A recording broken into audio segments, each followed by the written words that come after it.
Cursor versus Replit versus Windsurf. Which one's better?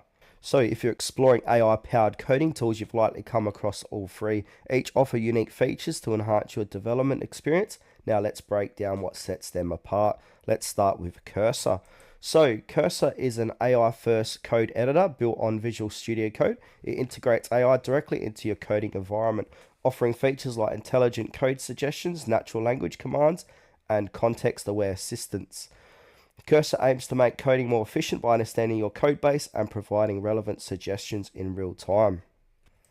Next, we've got Replit. So Replit is an online platform that allows you to write, run, and deploy code directly from your browser. It supports multiple programming languages and offers collaborative features, making it ideal for teams and educators.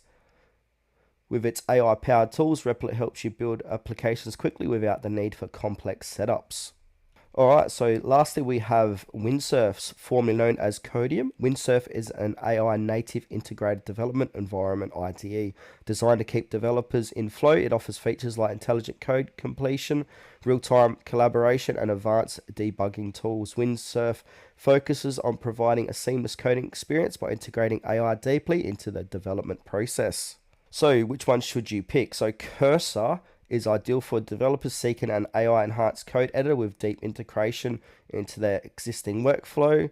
We've got Replit, which is great for beginners and teams looking for a collaborative browser based coding environment with AI support. And lastly, we have Windsurf, suitable for developers wanting a comprehensive AI IDE that streamlines the entire development process. So basically, each one suits different needs, so pick the best one that fits your style the best.